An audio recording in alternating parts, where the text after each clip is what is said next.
The dust-laden wind howled through the streets of Fort Bowie, Arizona Territory, 1878, as Faith O'Connor clutched the crumpled eviction notice in her trembling hands. The accusations were false, the debt non-existent, but her protests had fallen on deaf ears when Sheriff Wallace presented the papers bearing her father's forged signature. Now, the 18-year-old daughter of the late Patrick O'Connor had just 24 hours to vacate her family home or face the consequences that she had never imagined would include her very freedom. "Miss O'Connor," the banker's voice slithered like a rattlesnake across the hardwood floor of his office, "your father's debts amount to precisely $800. I'm afraid I cannot extend the deadline any further." Faith stood tall despite her petite frame, her auburn hair escaping from her simple bun as she faced Henry Barton, the most powerful man in Fort Bowie. "Mr. Barton, I've told you repeatedly my father never took a loan from your bank. He paid cash for our home and land. This document is a forgery."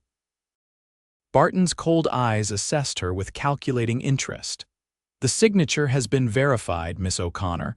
Your father's gambling habits were well known throughout the territory."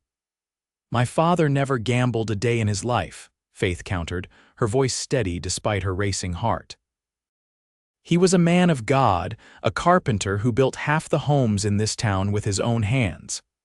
The banker's lips curled into a smile that never reached his eyes. "The debt remains, regardless of your protestations." "However," he paused, leaning forward, "I have found a solution that may benefit us both." Faith braced herself against the desk, suddenly aware of how alone she was in the cavernous office. "Thomas Mercer has expressed interest in acquiring a wife," Barton continued. "He's willing to pay the debt in exchange for your hand. At your age, with no family or prospects, this is quite generous." The room seemed to tilt beneath Faith's feet. Thomas Mercer, a man thrice her age with a reputation for cruelty that extended beyond the 3 wives he had already buried. "I am not cattle to be sold, Mr. Barton." "No, you're a young woman with a debt you cannot pay," Barton replied sharply. "The alternative is debtor's prison. Your choice, Miss O'Connor, marriage or imprisonment. I expect your answer by sundown tomorrow." Faith fled the bank, tears blurring her vision as she stumbled down the dusty Main Street.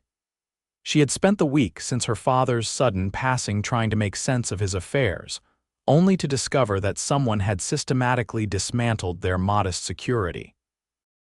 The ranch deed was missing, the small savings account emptied, and now this fabricated debt threatened to destroy her completely. The sound of spurs jingling against wooden planks barely registered as Faith collided with a solid wall of muscle. "Whoa there, miss," a deep voice drawled as strong hands steadied her. "You all right?" Faith looked up into the most startlingly blue eyes she had ever seen. They belonged to a man not much older than 25, his sun-bronzed face partially shadowed by a wide-brimmed hat. Dust covered his trail-worn clothes, marking him as newly arrived in Fort Bowie. "I apologize," she managed, attempting to step around him. "I wasn't watching where I was going." The stranger studied her tear-streaked face. "Seems to me like you're carrying a mighty heavy burden for such a young lady." Something in his kind tone broke through Faith's carefully constructed defenses. "It's nothing that concerns strangers, sir. Yates Young," he offered with a slight tip of his hat, "just rode in from Texas." "And troubles have a way of seeming smaller when shared, miss." "O'Connor, Faith O'Connor," she replied, suddenly conscious of her disheveled appearance. "And my troubles are neither small nor easily shared, Mr. Young." Yates glanced over her shoulder toward the bank, his expression hardening momentarily. Would those troubles have anything to do with Henry Barton? His reputation precedes him, even in Texas. Faith hesitated, instinct warning her against trusting a stranger, yet something in Yates Young's steady gaze offered comfort she desperately needed. "Mr. Barton claims my father owed him money, a substantial amount that I cannot pay. And did he? Owe the money, I mean." "My father never borrowed a penny in his life," Faith declared firmly. He died suddenly last week, and now everything he built is being taken from me through lies and forgery. Yates's jaw tightened. I'm mighty sorry for your loss, Miss O'Connor. And even sorrier to hear about these circumstances. He glanced down the street. Would you allow me to escort you home? Seems to me we might benefit from a longer conversation. Faith knew she should decline. A proper lady didn't invite strange men to her home, especially when alone. But propriety seemed a distant concern when faced with losing everything. It's not far, she conceded, and I could use a friendly ear, I suppose. As they walked the short distance to the modest home at the edge of town, Faith explained her predicament in greater detail, her father's unexpected death from heart failure, the missing documents, and Barton's ultimatum. Yates listened without interruption, his expression growing darker with each revelation. By the time they reached the white picket fence surrounding the O'Connor property, his hands had balled into fists at his sides. Marriage or prison, he murmured, shaking his head. That's no choice at all. I have until tomorrow evening to decide, Faith said as she pushed open the gate. Though I see no path forward that doesn't end in ruin. The small house, with its carefully tended garden and worn but immaculate porch, stood as testament to Patrick O'Connor's craftsmanship. Faith invited Yates to sit while she prepared coffee, the rituals of hospitality providing momentary distraction from her crisis. Your father built this place? Yates asked. Accepting the steaming cup with gratitude, Faith nodded, taking the chair opposite him. Every nail, every board. He came west after my mother died, bringing me as a baby. Said we needed a fresh start where the land was still wild and a man could build something lasting with his own hands. It's fine work, Yates commented, his eyes taking in the detailed craftsmanship evident throughout the simple home. A man like that doesn't strike me as a gambler. He wasn't, Faith replied vehemently. Mr. Barton is lying, but without the deed or witnesses, I can't prove it. Yates leaned forward, his elbows resting on his knees. Miss O'Connor, I don't mean to pry, but why would Barton target your father? There must be some reason beyond simple greed. Faith hesitated, her fingers tightening around her cup. 2 months ago, my father discovered discrepancies in the town's land registry. Several properties had changed hands under suspicious circumstances, all ending up under Barton's control.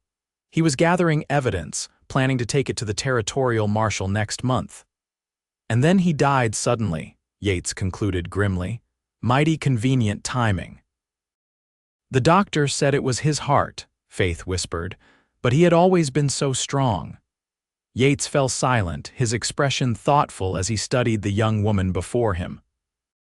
She was beautiful, certainly with her auburn hair and determined green eyes, but it was her quiet dignity in the face of crushing circumstances that struck him most. Miss O'Connor, I believe I may be able to help you, he said finally. But first, I must ask, do you trust me? Faith met his gaze squarely. I've known you less than an hour, Mr. Young. Trust requires more time than that. A smile flickered across his face. Fair enough. Then perhaps I should explain why I'm in Fort Bowie. He set down his cup carefully. I'm looking for a banker who stole everything from my family back in Texas. Left my mother destitute and my sister forced into service to survive. His methods match exactly what you've described: forged documents, false debts, convenient deaths. Faith's eyes widened. You think Mr. Barton is this man? I think it's a possibility worth investigating, Yates replied. The man I'm tracking changed his name several times, moving from town to town across the territories. I've been following his trail for 3 years. What will you do if it's him? Yates's expression hardened. Bring him to justice. I'm not a vigilante, Miss O'Connor. I work with the law, not against it. You're a lawman? She asked, surprised. Not officially, he admitted. But I have contacts with the U.S. Marshals who are building a case. I gather evidence, track movements, and report back. He paused. Which brings me to how I might help you. If Barton is our man, exposing him will clear your father's name and restore your property. Hope flared briefly in Faith's chest before reality doused it. That may be true, Mr. Young, but I have until tomorrow evening before I must choose between Mercer and prison. Your investigation would take weeks, if not months. Yates nodded slowly. You're right about that, which is why I'm proposing a more immediate solution. He took a deep breath. Marry me instead. Faith nearly dropped her cup. I beg your pardon, a marriage in name only, Yates clarified quickly. As your husband, I could legally challenge Barton's claim. Your property would become mine, which would buy us time to investigate properly. Once we've cleared your father's name and secured your inheritance, we can have the marriage annulled. Faith stared at him in disbelief. You would marry a complete stranger to help with my situation. I would marry a complete stranger to help bring down a thief and a murderer, Yates corrected gently. Your situation simply provides the opportunity I've been seeking. And if Barton isn't your man, then I'll still have helped someone in need, and we'll part ways once your troubles are resolved. He smiled slightly. I'm not looking for a wife, Miss O'Connor, just justice. Faith rose from her chair, needing distance to think. The proposition was outrageous, improper, and possibly her only hope. How do I know I can trust you, that you're not simply offering a different kind of trap? Yates reached into his vest and withdrew a folded paper.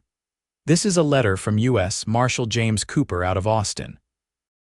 It confirms my connection to his office and the investigation I've described. He handed it to her. You can verify its authenticity with the telegraph office if you wish. Faith examined the document, recognizing the official seal. The wording was formal but confirmed Yates's story. Even if I believe you, what you're suggesting is unconventional. These are unconventional times, Miss O'Connor, Yates replied simply. And desperate circumstances call for creative solutions. Faith turned to face the window, gazing out at the garden her father had lovingly tended. The thought of entering a marriage of convenience with a stranger seemed absurd, yet the alternatives were unthinkable. Thomas Mercer's cruelty was legendary, and prison would destroy her completely. If I agree, she said finally, turning back to face him, what happens afterward? Once everything is resolved, as I said, an annulment, you'll retain your property and freedom, and I'll continue my work. Yates stood, his tall frame imposing yet somehow reassuring. You have my word that I'll respect your boundaries completely. This would be a business arrangement, nothing more. Faith studied him carefully. There was something about Yates Young that inspired confidence, a steadiness in his gaze, an honest set to his shoulders, and she was running out of options. I need time to think, she said at last. Of course, Yates agreed, reaching for his hat. But not too much time, Miss O'Connor. Sunset tomorrow approaches quickly. As he turned to leave, Faith impulsively caught his arm. Why are you really doing this, Mr. Young? The truth, please. Yates paused, his expression softening. 3 years ago, I watched my mother waste away from grief and shame after losing everything. My sister took a position in a household where she was mistreated. I couldn't protect them then. His voice dropped lower. Maybe I can protect you now. The raw honesty in his confession resonated with Faith's own loss. Come back tomorrow morning, she said quietly. I'll have my answer then. After Yates departed, Faith spent a restless night alternating between prayer and practical consideration. By dawn, her decision was made not from desperation alone, but from a measured assessment of her limited options. When Yates returned, she met him on the porch, her simple belongings packed in a single trunk. I accept your proposal, Mr. Young, she stated without preamble. But I have conditions. Yates nodded, removing his hat. I expected nothing less. Name them. First, we maintain appearances as a proper married couple in public, but private arrangements remain. Separate, she said, fighting a blush. Second, if we discover Barton is innocent of what you suspect, you will still help me prove my father owed no debt before our annulment. Third, all decisions regarding my father's property remain mine alone. Agreed on all counts, Yates replied without hesitation. I have a condition of my own. You must be honest with me about anything that might affect our investigation. No secrets that could endanger either of us. Faith extended her hand. "We have an accord, Mr. Young." Instead of shaking her hand, Yates took it gently. "If we're to be married, even temporarily, perhaps you should call me Yates." "Yates," Faith repeated, finding the name strangely comfortable on her lips. "And I'm Faith." They wasted no time. By mid-morning, they stood before the town's justice of the peace, exchanging vows that would bind them legally if not emotionally. Faith wore her mother's simple blue dress, while Yates had somehow acquired a clean shirt and string tie. The ceremony was brief, witnessed only by the justice's wife and a confused clerk. "You may kiss the bride," the justice announced at the conclusion. Faith tensed, suddenly realizing they had not discussed this traditional requirement. Yates seemed to sense her discomfort and leaned down to press a chaste, fleeting kiss against her cheek. "Mrs. Young," he murmured for the benefit of their audience, offering his arm. Outside, Fort Bowie continued its daily business, unaware that the unusual union might upset the town's carefully constructed power balance. Faith felt oddly protected with Yates's steady presence beside her as they walked toward the bank, where they would confront Barton with their new status. The banker's face registered shock when they entered his office, Faith's marriage certificate held firmly in Yates's hand. "I believe this resolves the matter of Miss O'Connor's, forgive me, Mrs. Young's alleged debt," Yates stated calmly. "As her husband, I'm now responsible for any financial obligations, and I'll need to review the documentation personally." Barton's composure quickly returned, though his eyes narrowed suspiciously. "This is highly irregular, Mr. Young. The debt remains payable regardless of the lady's marital status." "Perhaps," Yates acknowledged with dangerous politeness, "but any transfer of property or enforcement of debt now requires my involvement as the legal head of household. I'd like to see the original promissory note, please." Barton's hesitation was brief but telling. "I'm afraid those documents are not readily accessible. They've been sent to our main office in Tucson for processing." "How unfortunate," Yates commented. "In that case, we'll need to postpone any action until their return." "I assume that's acceptable given the circumstances." The challenge in his tone was unmistakable. Barton glanced between them, calculation evident in his expression. "You've only delayed the inevitable, Mr. Young. Marriage doesn't erase debt." "No, but it changes who you must deal with," Yates replied evenly. "And I'm a much more persistent negotiator than my wife. We'll expect those documents within the week." As they departed the bank, Faith fought to control her trembling. The confrontation had gone better than expected, but Barton's cold fury suggested the battle was far from over. "He knows," she whispered as they walked toward the hotel where Yates had taken a room. "He recognized you somehow." Yates guided her around a muddy patch in the street. "Not me specifically, but he recognizes a threat. Men like Barton survive by identifying potential dangers quickly." He smiled grimly. "We've bought time, but we need to move fast. Tonight I'll start looking into his background, confirming if he's our man. And where am I to stay?" Faith asked, suddenly realizing the practical implications of their arrangement. "I've secured adjoining rooms at the hotel," Yates explained. "Proper appearances maintained with connected doors for consultation." Faith nodded, grateful for his foresight. "What's our next step?" "We need to find your father's missing documents," Yates replied thoughtfully. "And speak with anyone who might have witnessed suspicious interactions between your father and Barton." That evening, settled in her hotel room, Faith experienced the strange dissonance of being simultaneously married and alone. The adjoining door remained closed, Yates having departed to make discreet inquiries around town. She unpacked her meager belongings, including her father's Bible and the few photographs she possessed of her parents. A soft knock at the connecting door startled her from her reverie. "Faith, may I come in?" Yates called softly. She opened the door to find him looking weary but alert. "Any news?" "Some promising leads," he confirmed, stepping just inside the doorway. "The barman at the Silver Spur remembers your father arguing with Barton about land records the week before his death."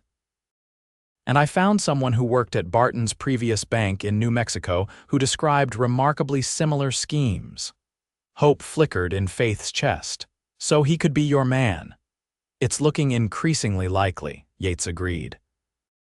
But we need concrete evidence, documents, witnesses willing to testify, something that proves the pattern beyond doubt. Faith gestured to the chair by the small writing desk. Please sit. You look exhausted. Yates hesitated before accepting. I don't want to intrude on your privacy. We're partners in this investigation, are we not? Faith replied pragmatically. And technically, you're my husband. I think we can manage a conversation in my room without compromising my virtue. A smile briefly lightened Yates's serious expression. Partners, then. He removed his hat, revealing tousled dark hair. Tell me more about your father's discovery regarding the land registry. What exactly did he find? Faith sat on the edge of the bed, hands folded in her lap. He noticed properties changing ownership without public sales. Ranches and farms that had belonged to the same families for years suddenly transferred to Barton's ownership after unexpected deaths or financial troubles. Always with proper documentation, but the circumstances seemed suspicious. Was he documenting these patterns? Yes, in a journal he kept locked in his desk. Faith's expression fell.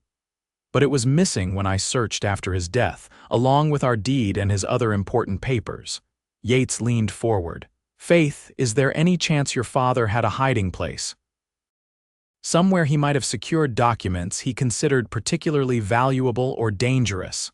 Faith started to shake her head, then paused, a memory surfacing. When I was a child, he built a hidden compartment beneath the floorboards in his workshop. He used to store my mother's jewelry there for safekeeping. Her eyes widened. I haven't checked there, with everything happening so quickly after his death. Tomorrow, Yates said decisively, we'll visit your home and search that hiding place. If your father was as careful as you've described, he wouldn't have kept all his evidence in one location. But Barton will be watching the house, Faith objected. He'll know we're searching for something. Yates nodded thoughtfully. We'll need a distraction. Perhaps a very public appearance elsewhere while someone we trust checks the workshop. Who could we possibly trust with this? Faith asked. I have friends in town, but involving them puts them at risk. Leave that to me, Yates replied. I made an acquaintance today who might be perfect for the job, a retired Texas Ranger passing through on his way to California. Owes me a favor from years back. Faith studied him curiously. You seem to have connections everywhere, Yates Young. You're more than you appear, aren't you? Something flickered in his blue eyes, a shadow of old pain quickly masked. Aren't we all? He rose from the chair. Get some rest, Faith. Tomorrow we'll be busy. As he turned to leave, Faith impulsively reached for his hand. Thank you. Not many men would put themselves at risk for a stranger's troubles. Yates looked down at their joined hands, his expression softening. Perhaps I don't consider you a stranger anymore.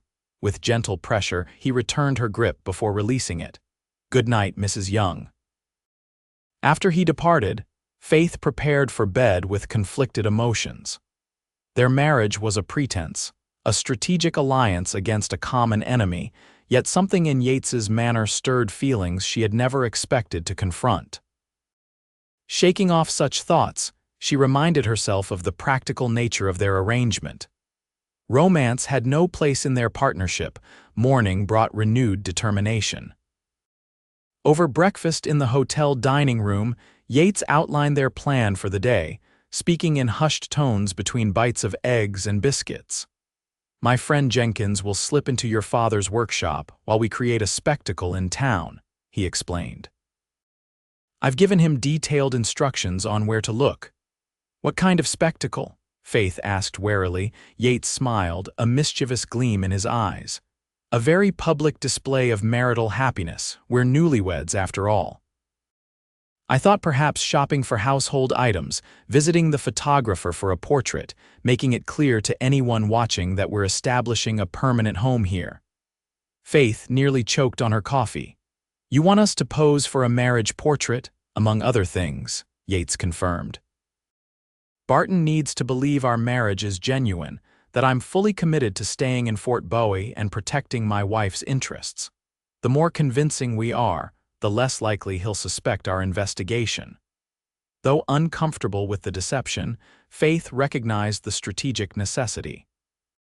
Throughout the morning, they paraded through Fort Bowie's businesses, selecting items for their home and behaving like any young couple beginning their life together. Faith found herself laughing genuinely at Yates's dry observations, relaxing into his occasional touch on her elbow or small of her back.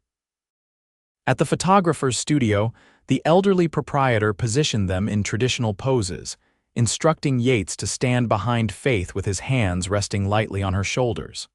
The warmth of his touch through her dress sent an unexpected shiver down her spine. "Relax your expression, Mrs. Young," the photographer instructed. "You look positively frightened." Yates leaned down, his breath warm against her ear. "Just imagine his face when we expose his crimes," he whispered, his words for her alone. The genuine smile that bloomed on Faith's face was captured perfectly in the resulting photograph, a memento of their unusual partnership that would later take on greater significance than either anticipated. As they emerged from the studio, Faith spotted Barton watching from across the street, his expression inscrutable. "We have an audience," she murmured, slipping her hand into Yates's. Without missing a beat, Yates lifted her hand to his lips, pressing a gentle kiss against her knuckles. "Good," he replied, his eyes never leaving hers. "Let him wonder what we're planning." By mid-afternoon, they had completed their performance and retreated to the hotel to await Jenkins' report. The retired ranger arrived shortly before sunset, slipping into Yates's room through the back entrance. "Found something interesting under those floorboards," Jenkins announced without preamble, producing a small oilskin packet. "Just where you said it would be, along with this." He placed a holstered revolver on the table. Faith recognized her father's Colt immediately. "He never went anywhere without this," she whispered, touching the worn leather holster, "for it to be hidden away." "Suggests he was worried about more than just land records," Yates concluded, carefully unwrapping the oilskin. Inside were several folded documents, including the missing deed to the O'Connor property and a small leather-bound journal. As Yates examined the journal, his expression grew increasingly grim. "Your father was thorough," he commented, turning pages filled with neat handwriting and careful observations. He documented everything: dates, properties, suspicious deaths, all connected to Barton. He paused at a particular entry. Here he notes that Barton arrived in Fort Bowie 3 years ago, shortly after the First National Bank of Santa Fe reported embezzlement by its manager, Howard Phillips. Faith leaned closer. "Is that significant?" "Very," Yates confirmed. "Howard Phillips is one of the aliases used by the man I've been tracking. George Harrington, born in Boston, moved west in '65, and began his banking career by marrying the daughter of a bank owner in Missouri." Jenkins whistled low. "Sounds like you've got your man." "These are still just suspicions," Yates cautioned. "We need evidence that directly connects Barton to the crime's proof that would stand up in court." Faith flipped through the journal's later pages. "Here," she said suddenly. "2 days before he died, my father wrote that he had obtained a letter from the Territorial Bank Examiner confirming irregularities in Barton's accounting. He planned to meet with the examiner in Tucson the following week." Yates exchanged a significant look with Jenkins. "That's motive for murder," he said quietly. "But where's the letter?" "There's nothing else here," Jenkins confirmed, indicating the empty space beneath the floorboards. Faith closed her eyes, thinking. "The church," she said suddenly. "My father was a deacon. He had access to the pastor's study and often kept important documents in the church safe when he traveled." "Is the pastor trustworthy?" Yates asked. "Reverend Miller, absolutely," Faith affirmed. "He officiated at my father's funeral. He's been like family to us." "Then we visit the church tomorrow," Yates decided. Early before services, Jenkins rose, adjusting his weathered hat. "I'll be moving on at first light. Got family waiting in California." He extended his hand to Yates. "Good luck with your banker." "Hope you nail the bastard, pardon my language, madam." After Jenkins departed, Faith and Yates carefully reviewed the recovered documents, piecing together the evidence against Barton. The more they discovered, the clearer it became that Henry Barton or George Harrington or Howard Phillips had engineered a systematic scheme of fraud, theft, and possibly murder across 3 territories. "My father was his latest victim," Faith concluded softly as midnight approached. "He discovered the pattern and paid with his life." Yates reached across the table, covering her hand with his. "We'll prove it, Faith. Your father's work won't be in vain." Faith turned her palm upward, interlacing her fingers with his. The simple gesture felt more intimate than it should, given their arrangement, but she couldn't bring herself to pull away. "What happens when this is over?" she asked, voicing the question that had increasingly troubled her. "When Barton is arrested and my father's name is cleared." Yates's expression grew guarded. "We proceed as agreed. The annulment, your property restored, your freedom secured." "And you move on to the next investigation," Faith concluded, surprised by the hollow feeling the thought produced. "It's what I do," Yates replied quietly. "Until every last man connected to these schemes is brought to justice." Faith withdrew her hand slowly. "Of course, I simply wanted to confirm our understanding." Rising from her chair, she moved toward the connecting door. "Good night, Yates. Thank you for today." She didn't wait for his response before closing the door between them, needing space to examine her confusing emotions. Their marriage was a strategic alliance, nothing more, yet increasingly, Faith found herself wondering what a genuine partnership with Yates Young might feel like. Such thoughts were dangerous and distracting when they needed clear heads to confront Barton. Morning found them walking side by side toward the small white church on the edge of town. The early hour ensured empty streets, though Faith couldn't shake the sensation of being watched as they approached the churchyard. Reverend Miller greeted them at the door, his weathered face lighting with genuine pleasure at seeing Faith. "My dear child," he exclaimed, embracing her warmly. "And this must be your husband. The news reached me yesterday. Rather sudden, wasn't it?" Faith exchanged a quick glance with Yates before responding. "Yes, Reverend. Sometimes the Lord works in mysterious ways." The elderly pastor ushered them into his study, where Faith carefully explained their situation and their need to access the church safe. To her relief, Reverend Miller required little convincing. "Patrick confided his concerns about Barton to me," he confirmed gravely. "I advised caution, urged him to gather more evidence before confronting such a powerful man." Regret shadowed his kind face.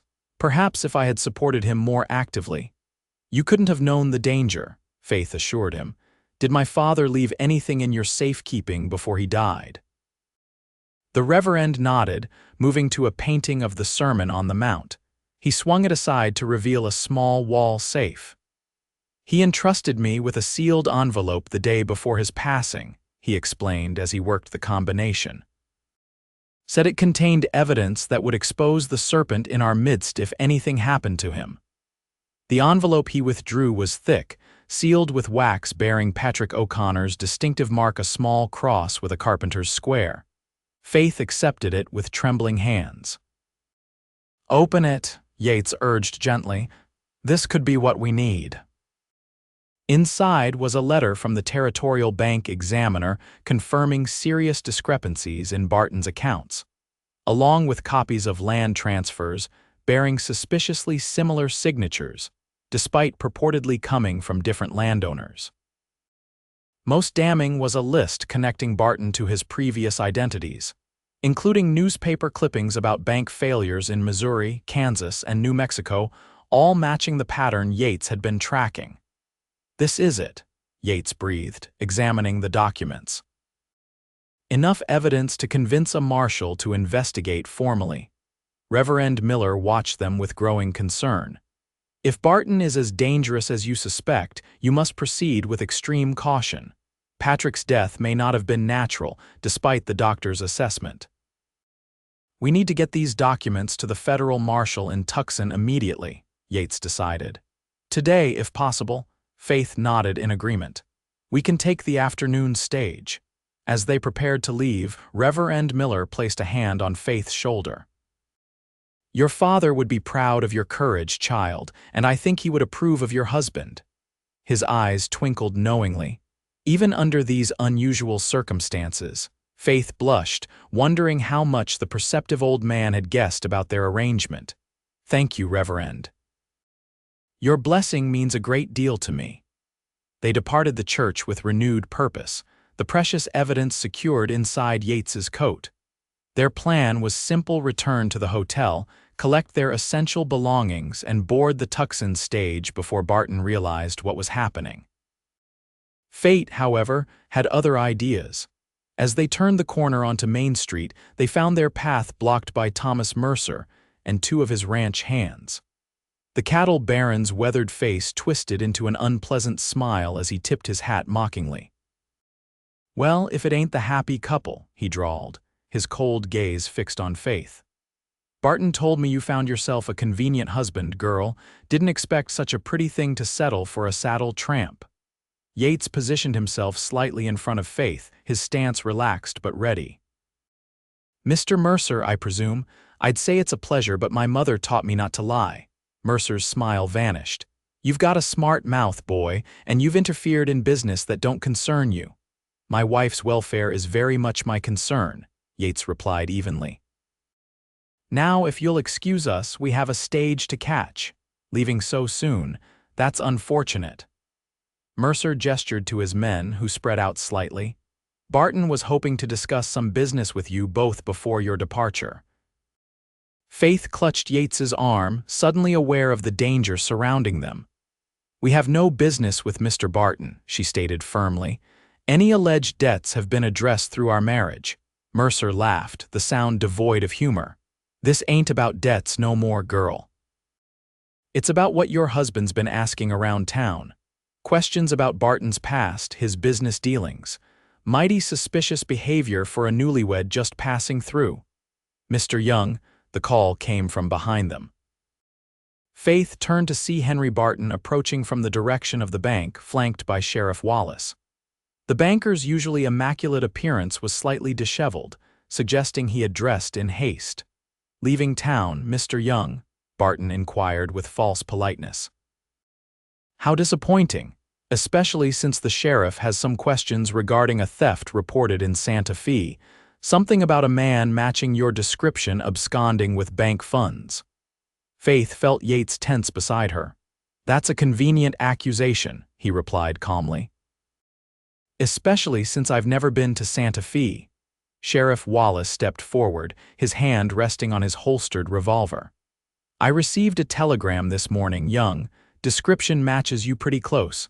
I'm afraid I'll need you to come to my office to clear this up.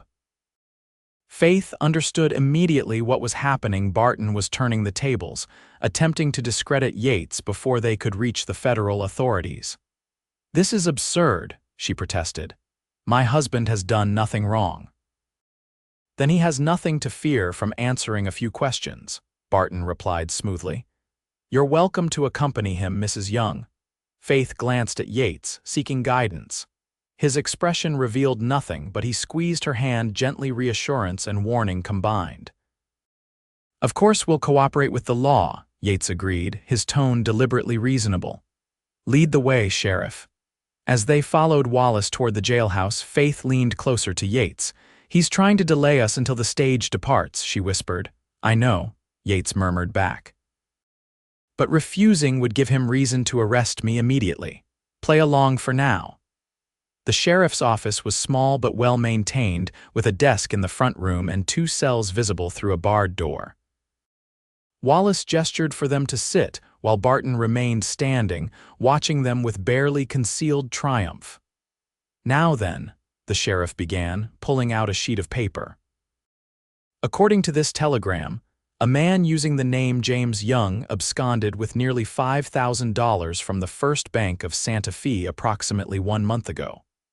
Medium height, dark hair, blue eyes, approximately 25 years of age. A description that could match half the men in the territory, Yates observed dryly. And my name is Yates, not James. Aliases are common among criminals, Barton interjected smoothly. And your sudden marriage to Miss O'Connor, followed by immediate plans to leave town, suggests a certain opportunism, Faith bristled. Our marriage was my choice, Mr. Barton, and our travel plans are none of your concern. Perhaps not, Barton conceded with a cold smile. But bank theft is certainly the sheriff's concern. Wallace frowned, looking uncomfortable with the situation.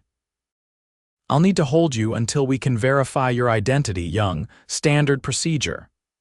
And how long might that take? Yates inquired, his tone still calm despite the tension Faith could feel radiating from him. Telegraph to Santa Fe, wait for their response. Could be a day or two, Wallace admitted. By which time today's stage will be gone and tomorrow's as well, Faith noted sharply. How convenient for certain parties. The sheriff had the grace to look embarrassed. I'm just doing my job, Mrs. Young. Are you? Yates asked quietly. Or are you doing Barton's bidding? I wonder, Sheriff, have you examined the land transfers in this county lately? Noticed any patterns in the properties Barton has acquired? Wallace's expression flickered with uncertainty. That's not relevant to it's entirely relevant, Yates interrupted, rising slowly to his feet. Because while you're detaining me on fabricated charges, you're allowing the real criminal to stand in this very room. Barton's face hardened. Sheriff, I believe this man is becoming belligerent. Perhaps restraints would be appropriate. That won't be necessary, came a new voice from the doorway. All heads turned to see a tall, stern-faced man with a silver star pinned to his vest. The federal marshal's presence seemed to fill the small office as he stepped inside, followed by Reverend Miller. Marshal Cooper, the newcomer introduced himself, nodding to Sheriff Wallace. I received a rather urgent message from the Reverend here about potential evidence in an ongoing federal investigation. His sharp gaze settled on Barton. Evidence concerning one George Harrington, also known as Howard Phillips, also known as apparently Henry Barton. The blood drained from Barton's face. This is absurd, he spluttered. I've never heard those names before.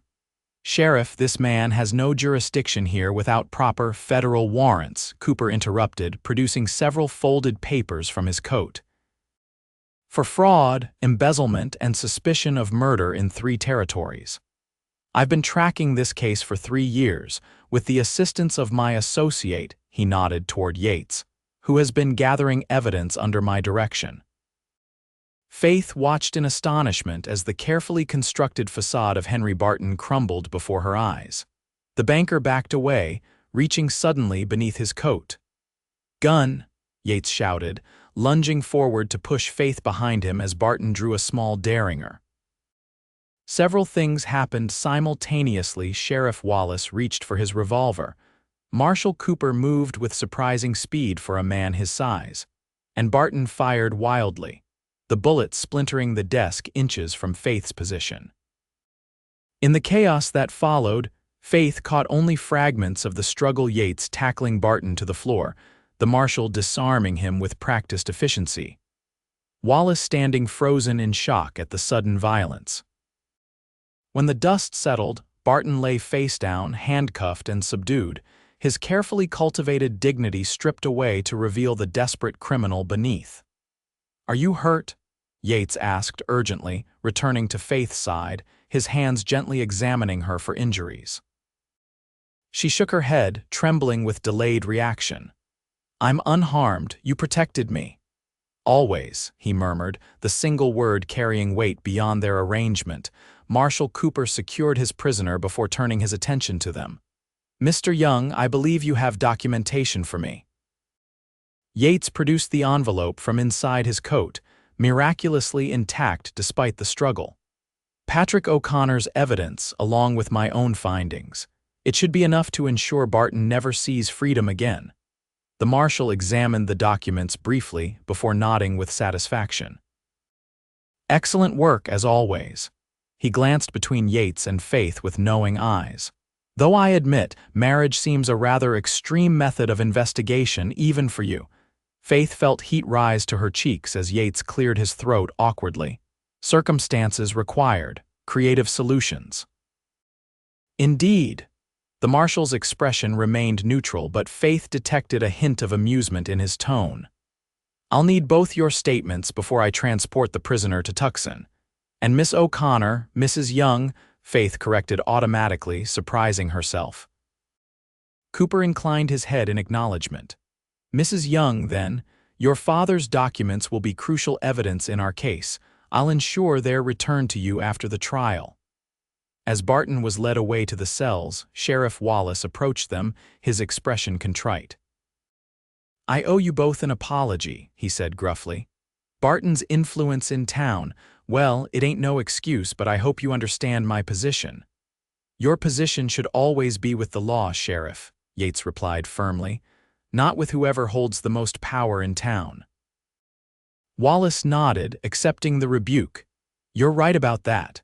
And for what it's worth, I'll make sure everyone knows Patrick O'Connor was an honest man. His name deserves to be cleared properly. The following hours passed in a blur of statements and explanations. By evening, news of Barton's arrest had spread throughout Fort Bowie, creating a sensation that would fuel gossip for months to come. Thomas Mercer and his men had quietly departed town, unwilling to face questioning about their association with Barton's schemes. Faith and Yates found themselves momentarily at loose ends, sitting on the hotel porch as sunset painted the western sky in brilliant oranges and reds. The crisis had passed, the immediate danger removed, leaving them to confront the future of their unusual partnership. Marshal Cooper seems confident the case against Barton is solid, Faith observed, breaking the comfortable silence between them. He mentioned a trial in 3 months' time. Yates nodded, his gaze fixed on the distant mountains. With Patrick's evidence and victims from other territories willing to testify, Barton will spend the rest of his life in prison. Justice for my father, Faith murmured. Thanks to you. Thanks to both of us, Yates corrected. Your courage made this possible, Faith. Most people would have crumbled under the pressure Barton applied. Faith smoothed her skirts, gathering courage for the question weighing on her mind. What happens now, Yates? With us, I mean? Yates turned toward her, his expression unreadable in the fading light. That depends. On what? On whether our arrangement has served its purpose, he replied carefully. Your father's name is cleared, your property secured. Barton can no longer threaten you. He paused, seeming to choose his next words with deliberation. The annulment can proceed whenever you wish. Faith studied her hands, noting the simple gold band Yates had somehow procured for their hasty ceremony. Is that what you wish, to dissolve our partnership now that the danger has passed? It was our agreement, Yates reminded her gently. A marriage of convenience, nothing more. Agreements can change, Faith suggested, her heart beating rapidly as she ventured into uncertain territory. When circumstances change, Yates shifted to face her more directly. What circumstances have changed, Faith? She met his gaze squarely, drawing on the courage that had sustained her through recent trials. Perhaps my feelings, perhaps yours as well, unless I've misread certain signs. A slow smile spread across Yates's face, transforming his serious features. You've misread nothing, he admitted quietly. Though I've tried to honor our arrangement by keeping a proper distance. And if I no longer wish for distance? Faith asked, her voice barely above a whisper. Yates reached for her hand, his touch warm and steady. Then I would suggest a different arrangement. One that begins with courting my wife properly as she deserves. Faith's heart lightened at his words. Courting your own wife. People will think it most peculiar. Let them think what they will, Yates replied, his thumb tracing gentle circles on her palm. I find I care much more about your opinion than theirs. My opinion, Faith echoed thoughtfully, is that I would very much like to be courted by my husband, to discover if what began as convenience might grow into something genuine. Yates lifted her hand to his lips, pressing a kiss against her knuckles that sent warmth spreading through her entire body. "Then may I begin by inviting my wife to dinner this evening? I hear the hotel dining room serves an excellent beefsteak on Saturdays." Faith laughed, the sound carrying on the evening breeze. "I accept, Mr. Young, though I should warn you I have rather high standards for potential suitors." "As you should," Yates agreed, rising and offering his arm with exaggerated formality. "Fortunately, I intend to exceed them in every respect." As they walked toward the hotel dining room, Faith reflected on the extraordinary turn her life had taken. 1 week ago, she had faced ruin and despair. Now, she walked beside a man who had risked everything to protect her, whose initial kindness had blossomed into something neither had anticipated. Their courtship proceeded with a sweetness made more precious by its unexpected nature. Yates proved to be a thoughtful suitor, bringing wildflowers gathered from the hills surrounding Fort Bowie, reading aloud from books they both enjoyed in the evenings, and helping Faith restore her father's workshop to working condition. 2 weeks after Barton's arrest, they sat together on the porch of the O'Connor home, now legally the young residents discussing plans for the future. "Marshal Cooper has offered me a permanent position with the federal marshals," Yates revealed as they watched the sunset. "Based in Tucson, investigating banking fraud throughout the territory." Faith considered this news carefully. "Would you be required to travel extensively?" "Some travel would be necessary," Yates acknowledged, "but nothing like my previous work tracking Barton across multiple territories." "Tucson would be our home base." The casual use of "our" didn't escape Faith's notice. "You're assuming I would accompany you to Tucson?" Yates turned to her, suddenly serious. "I'm hoping you would, as my wife, my true wife, not just in name." He took her hand, his expression earnest. "Faith, what began as an arrangement of convenience has become the most important relationship in my life. I find myself thinking of you constantly, caring for your happiness above all else." Faith's heart raced at his declaration. "Are you saying you love me, Yates Young?" "I'm saying I've fallen completely, irrevocably in love with you," he confirmed, his voice rough with emotion. "And I'm asking if you might consider turning our temporary marriage into a permanent one." Faith didn't hesitate. "I would consider it the greatest blessing of my life," she replied softly. "Because I love you too, Yates. Not for your protection or your help, but for the man you've revealed yourself to be, honorable, kind, and braver than anyone I've known." Yates's eyes brightened with joy as he gently pulled her closer. "May I kiss my wife, properly this time?" Faith smiled, closing the distance between them. "I believe that's long overdue, Mr. Young." Their first real kiss was tender and unhurried, a promise exchanged without words as the Arizona sunset painted the sky in glorious colors around them. When they finally parted, Faith rested her forehead against his, savoring the moment of perfect understanding between them. "Tucson," she mused thoughtfully, "I've never lived in a city before." "It's hardly San Francisco," Yates chuckled, "but it's growing quickly. We could build a good life there while still keeping this place as a retreat, your father's legacy preserved." Faith nodded, picturing the future unfolding before them. "I would like that, though I should warn you, if we're to be truly married, I expect certain traditional aspects of the relationship to commence." Yates raised an eyebrow, his lips twitching with suppressed amusement. "Mrs. Young, are you suggesting what I think you're suggesting?" Faith felt her cheeks warm, but she maintained her composure. "I'm suggesting that separate hotel rooms will no longer be necessary, and perhaps—" she hesitated briefly, "perhaps we might discuss the possibility of children. Eventually." Yates's expression softened with tenderness. "I would be honored to build a family with you, Faith, when you're ready." Their plans took shape quickly after that conversation.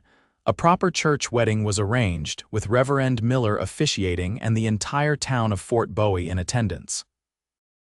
The ceremony served as both a renewal of their hasty vows and a public affirmation of the genuine love that had grown between them.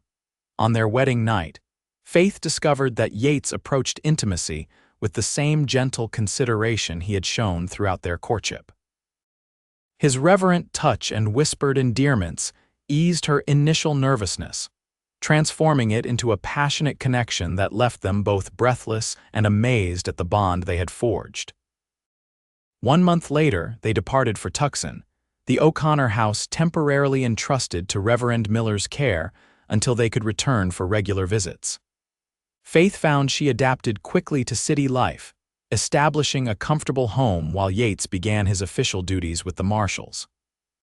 At Barton's trial, Faith testified with quiet dignity about her father's discoveries and the banker's subsequent threats. The sight of the formerly powerful man reduced to a prison uniform gave her no pleasure, but the justice it represented brought closure to her grief.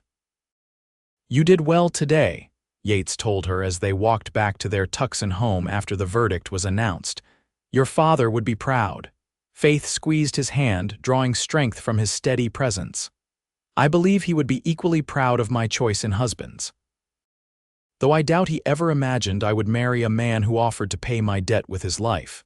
Yates laughed, the sound rich with happiness. "I was rather dramatic that day, wasn't I? But I meant every word. I would have done anything to protect you, even then." "And now?" Faith asked teasingly. Yates stopped in the middle of the walkway, turning to face her fully. "Now, I would move heaven and earth for you, Faith Young. You are my heart, my home, my future." Faith rose on tiptoe to kiss him, no longer concerned with propriety or the curious glances of passers-by.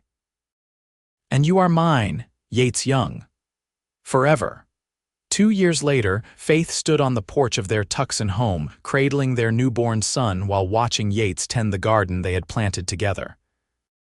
James Patrick Young, named for both their fathers, slept peacefully in her arms, his tiny features a perfect blend of his parents'. As Yates approached, wiping soil from his hands, his face lit with the same wonder he had shown since their son's birth the previous week. "How are my 2 favorite people this afternoon?" "Contented," Faith replied with a smile. "Though your son has quite an appetite, he'll be demanding attention again shortly." Yates leaned down to kiss her forehead, then gazed adoringly at their child. "He's perfect, Faith, absolutely perfect." "Worth every step of our unusual journey," she agreed, thinking of the extraordinary circumstances that had brought them together. What had begun with a desperate bargain, a marriage of convenience to escape an unjust debt, had transformed into the deepest love either had known. As the Arizona sun began its descent toward the western mountains, Faith reflected on the irony of their situation. Barton had intended to destroy her through a debt she didn't owe, yet his schemes had ultimately led her to the greatest treasure she could imagine: a loving husband, a beautiful child, and a future filled with promise. Yates settled beside her on the porch swing, his arm wrapping securely around her shoulders as they gazed out at the desert landscape together.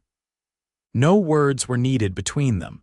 Their shared silence contained all the understanding and commitment of hearts that had found their perfect match. In the distance, the mountains stood steadfast against the horizon, much like the love that had grown between a desperate young woman and the cowboy who had offered to pay her debt with his life. What neither had anticipated was how richly that debt would be repaid, not with sacrifice, but with joy, partnership, and a love that would endure for all their days.